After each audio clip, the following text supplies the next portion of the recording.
Probably the most important thing Ms. Hernandez did was she introduced herself right away. As soon as we all met the first day of school with teacher prep, we all immediately introduced ourselves to each other. We exchanged our contact numbers.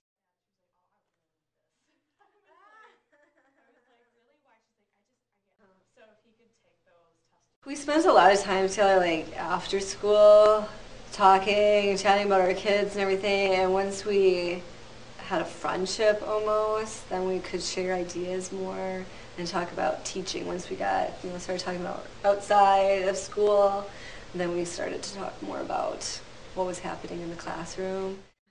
So if he could take those testing kids for your class,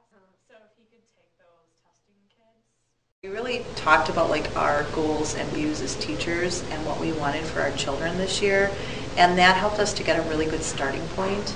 Ms. Hernandez at the beginning of the school year did a really good job of communication right off the bat and just giving me a view of exactly what her strengths are and maybe some weaknesses that she might have and how we can work together with my strengths and weaknesses to make sure that every student is reached.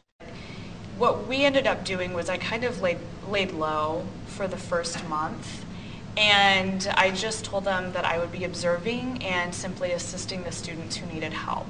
Once we got to know each other though and started hearing how the other would teach, it eventually worked out. We learned each other's styles, and then we planned all of our, the Christmas concert and Black History program together, and we were able to work it out. While I kind of do a review with the ones that have fallen behind a bit. At first it was a little bit difficult because we were worried about stepping on each other's toes. A lot of times Ms. Hernandez would ask me, well, is it okay if I interject or if I have something to add?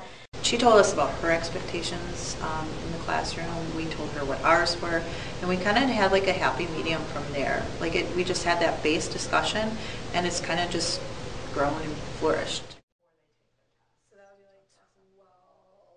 What worked the past week with our students and what isn't working? What are our learning intention when we are focusing on our lessons, and what are the success criteria? What's happening this week? What's happening and who's doing what? Right, so instead of social studies, I'm just going to do a quick map. So if he could take those testing kids. When I look back to our first meeting when we were kind of establishing our norms and establishing when we would meet and how we would meet, I introduced them to the exit ticket idea and asked them what they thought about it. And I kind of explained how doing that would help us assess our students on a daily basis. I let them take the lead with the teaching every day while I was still creating modified homework and supports for the students, while at the same time implementing the exit ticket system that these teachers were also brand new to.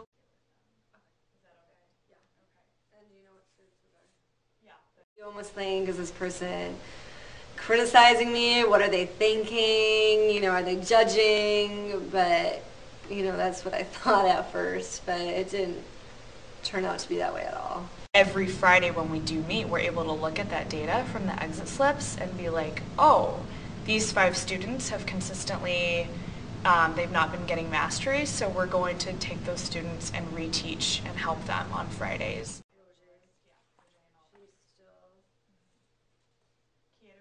She asked, what can I do for you? How can I help you? And it was like, wow, What I did, just as a little thing at the beginning of the year, was I kind of went through my bin of resources. I went through things that I had used the year before, and I gave those to the teacher, and they were automatically like, wow, thank you.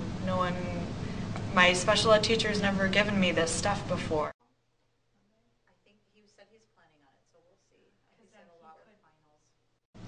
Let that other person do what they want to do first, so that you can end up compromising.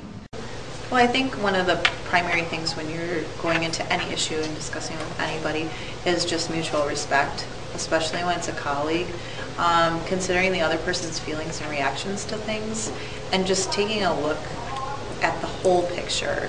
if I have certain things on my agenda, it's so very important to approach that and present those ideas in more of a, what do you think about this? This is how I've seen it work in the past, or this is what I've seen work with other teachers.